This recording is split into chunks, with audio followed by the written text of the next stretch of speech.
തുല്യത നേടിയിട്ടില്ലാത്ത ആളുകളെ മുഖ്യധാരയിലേക്ക് കൊണ്ടുവരും.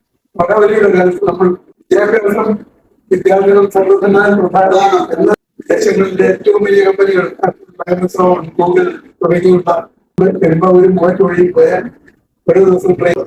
ഈ അസമത്വം ഭരണഘടനയിലെ 13 എന്ന അനുച്ഛേദമുണ്ട്. ഭരണഘടനയിലെ വ്യവസ്ഥകൾക്ക് വിരുദ്ധമായി ഒരു നിയമവും ഉണ്ടാക്കരുത് എന്ന് മാത്രമല്ല, അത്തരത്തിലുള്ള നിയമങ്ങൾ ഉണ്ടാക്കിയാൽ അത് അസ്ഥിരപ്പെടുത്താവുന്നതാണ്. നമസ്കാരം, ഞാൻ ദയാനന്ദൻ ഓട്ടം. എനിക്കും പറയാനുണ്ട് ചില കാര്യങ്ങൾ, ചില ഓർമ്മപ്പെടുത്തലുകൾ. ഈ പ്രോഗ്രാം ഇന്ന് എത്തി നിൽക്കുന്നത് ബഹുമാന്യനായ ആദരണീയനായ ജസ്റ്റിസ് ഹരിഹരൻ നായർ സാറിന്റെ അടുത്താണ് ഇന്ന് ഈ പ്രോഗ്രാം എത്തി നിൽക്കുന്നത്. അദ്ദേഹം ഇന്ന് ഒരു ജസ്റ്റിസ് എന്നതിലുപരി സാമൂഹ്യ പ്രതിബദ്ധതയുള്ള നന്മ നിറഞ്ഞ പ്രവർത്തനങ്ങളുമായി മുമ്പോട്ട് പോയിക്കൊണ്ടിരിക്കുകയാണ്. അതുകൊണ്ട് തന്നെയാണ് അദ്ദേഹത്തെ ഞാൻ ആദരണീയൻ എന്ന് വിശേഷിപ്പിച്ചത്.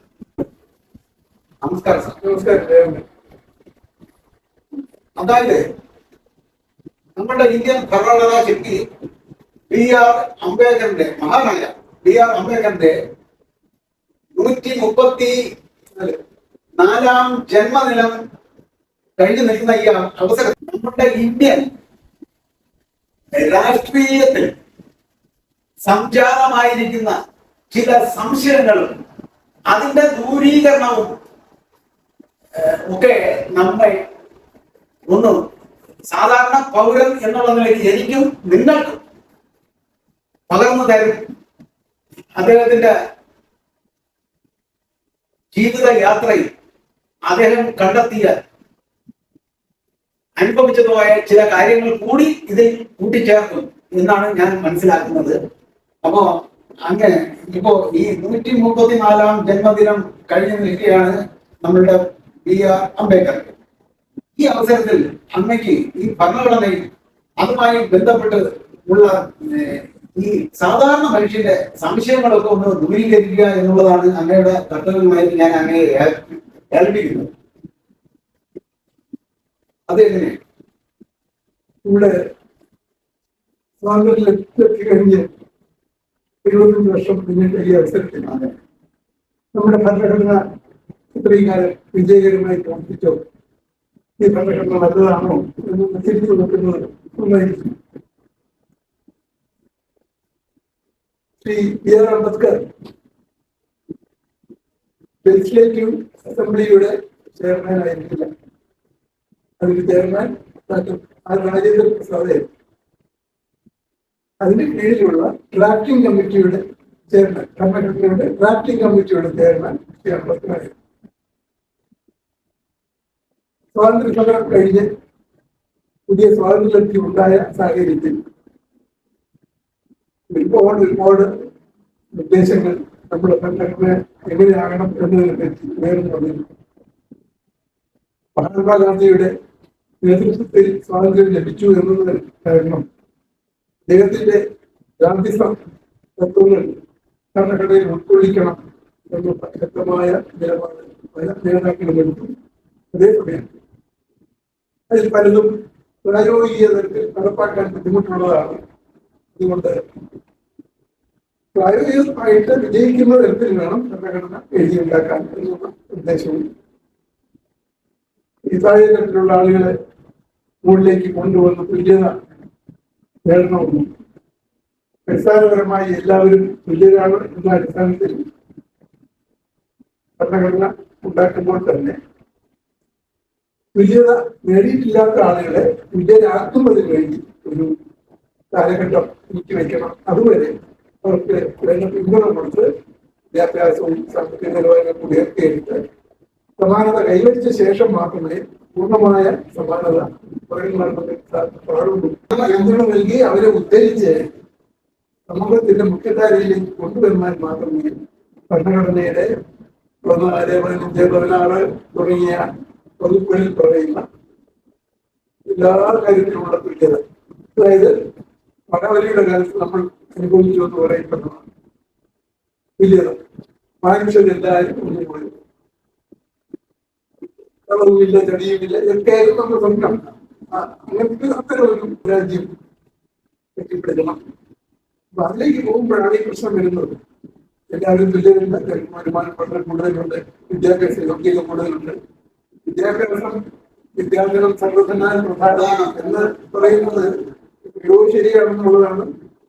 നമ്മുടെ കുട്ടികൾ വിദേശങ്ങളിലെ ഏറ്റവും വലിയ കമ്പനികൾ ആപ്പിൾ, ആമസോൺ, ഗൂഗിൾ തുടങ്ങിയുള്ള എല്ലാ രംഗത്തും ഡോക്ടർമാര് എല്ലാ രാജ്യങ്ങളിലും വിദഗ്ധ ഡോക്ടർമാരായി നമ്മുടെ ആളുകളുണ്ട്. അവർ ബഹുമാനിക്കപ്പെടുന്നു, അവർക്ക് നല്ല വരുമാനം കിട്ടുന്നു. ഇതെല്ലാം കാണുന്നത് വിദ്യാഭ്യാസം നേടി ഉന്നതിയിലെത്തിയ ആളുകൾ നല്ല രീതിയിൽ പ്രവർത്തിക്കുന്നു. വിദ്യാഭ്യാസം ഇല്ലാത്തവരെ കണ്ട് മനസ്സിലാക്കണമെങ്കിലും ഉണ്ട്. വരുമ്പോ ഒരു മൂവാറ്റ് വഴി പോയാൽ ഓരോ ദിവസവും ട്രെയിനിൽ വന്നെത്തുന്ന നോർത്ത് ഈസ്റ്റ് സംസ്ഥാനങ്ങളിൽ നിന്നുള്ള ആളുകൾ നമ്മുടെ ബംഗാളികൾ നമ്മൾ പൊതുവെ പറയുന്ന ആ ആളുകൾ എന്തുകൊണ്ട് അവർ ഇങ്ങോട്ട് വരുന്നു? പൊട്ടൻഷ്യൽ ഡിഫറൻസ് ആണ് വിദ്യാഭ്യാസം സംബന്ധിച്ച പൊട്ടൻഷ്യൽ ഡിഫറൻസ് ആണ് അത് കാണിക്കുന്നത്. നമ്മുടെ ആളുകൾ വിദേശത്ത് പോകുമ്പോഴും അതാണ് കാണിക്കുന്നത്. എവിടെ വിദ്യ ഉണ്ടോ, സാമർഥ്യമുണ്ടോ, അവിടെ നിന്ന് താഴേക്ക് ഒഴുകുന്നു. അപ്പൊ ഈ അസമത്വം ഇങ്ങനെ നമ്മളിത് ബംഗാളികളുടെ കാര്യം പറഞ്ഞിട്ട് അവർക്ക് കിട്ടുന്ന തൊഴിൽ സാധ്യതകൾ ഒരു വശത്ത്, മറ്റേ തലത്തില് വളരെയധികം വരുമാനമുള്ള ജോലികൾ. ഈ ഒരു അസമത്വം ഉണ്ട്. ആ ജോലിയുടെ കാര്യം കൊണ്ട് തന്നെ ഇതിലൊരു വരുമാനത്തിന്റെ കാര്യം മാത്രമല്ല ഞാൻ പറയുന്നത്, ഒരു സ്റ്റാറ്റസ്. ഇതിന്റെ സ്റ്റാറ്റസിൽ കൂടി ഉയർന്നു വരണം. എല്ലാവരും സമാനത്തിൽ എത്തിയെന്നുണ്ടെങ്കിൽ നമ്മുടെ ഡെമോക്രസിയിൽ എല്ലാവരും പറയാം. അതിലേക്കുള്ള ശ്രമമാണ്. 75 വർഷം കൊണ്ട് എത്രയോ പറയാനില്ല. കുട്ടിക്കാലത്തൊക്കെ ഓണം തുണി വാങ്ങാൻ ലക്ഷങ്ങളിൽ വയ്ക്കുന്നു. പത്രത്തിൽ വരുന്ന വാർത്തകളൊക്കെ കാലത്ത് ഇത്രാം തീയതി, ഈ മാസം ഇത്രാം തീയതി 1000 ടൺ ഗോതമ്പുമായി കപ്പൽ കൊച്ചിയിലെത്തുന്നു. അത് നമുക്ക് അത് കഴിഞ്ഞാൽ ഉടനെ തന്നെ റേഷൻ വിതരണം സുഗമമാകുന്നു. ഇങ്ങനെ എവിടുന്നെങ്കിലും ഒക്കെ കൊണ്ടുവരുന്നു. ഇവിടെയില്ല. ഇവിടുത്തെ ഉത്പാദനം പരിമിതമായിരുന്നു. ഉണ്ടാക്കുന്ന ഉൽപ്പന്നങ്ങൾ മുഴുവൻ അവരുടെ ആവശ്യത്തിനായി. ഇന്ന് നമ്മളവിടെ കൃഷിയുണ്ട്. കൃഷിയുള്ളത് കൃഷിഭൂമി ഗ്രാമീണ കർഷക കുടുംബത്തിലാണ് ജനിച്ചത്.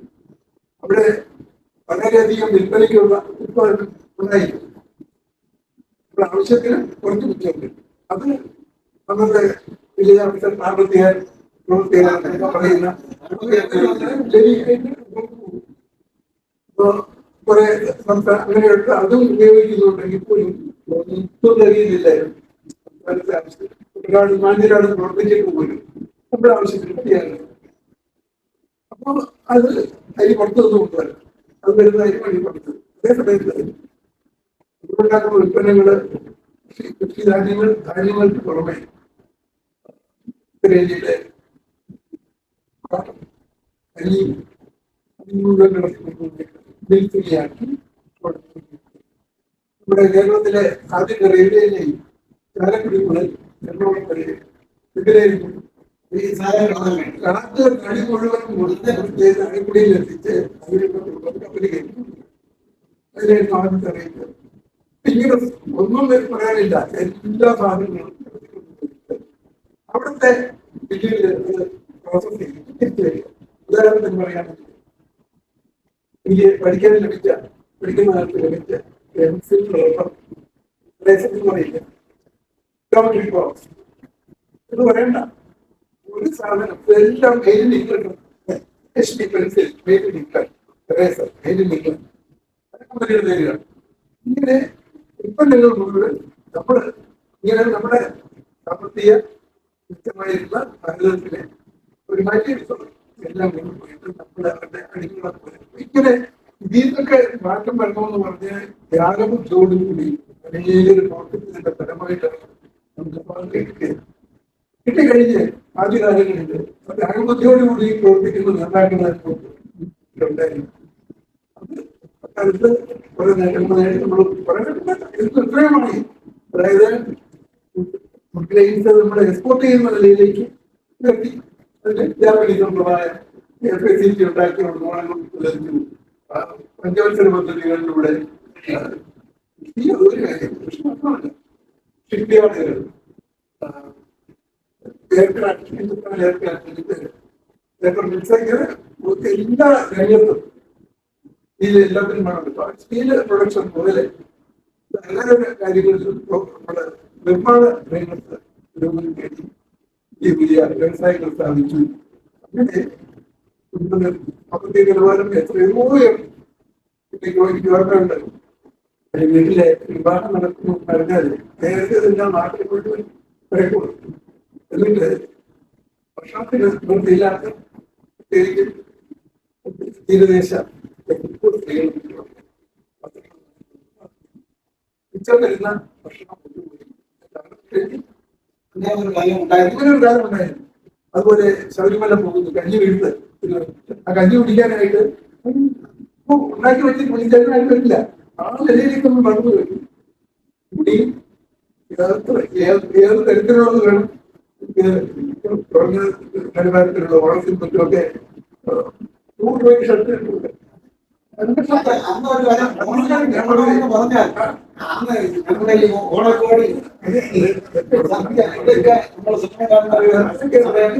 തുണിയുടെ ദൗർലഭ്യം ഉണ്ടായിരുന്നു.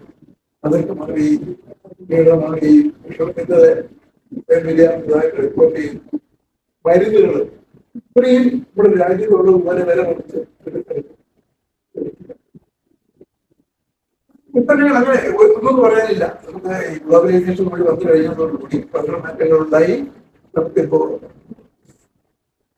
തൊഴിൽ ചെയ്യാൻ തയ്യാറുള്ള ആളുകൾക്ക് അവരുടെ ജീവിച്ചു പോകാനുള്ള കൂടെ വന്നത് കൂടിയ ഒരു കാര്യം. വിദ്യാഭ്യാസം എല്ലാവർക്കും ലഭിക്കുന്നതോടൊപ്പം തന്നെ വൈറ്റ് കോളർ ജോബ് ഒഴികെ ഇന്ന് നമ്മൾ തൊഴിലാളികൾ എന്ന് പറയുന്ന അവർ വരുമ്പോൾ കൂലിപ്പണി, പേസറി, കാർപ്പൻട്രി തുടങ്ങിയ ഫീൽഡ് വർക്ക് ചെയ്യാനായിട്ട് ആളുകൾ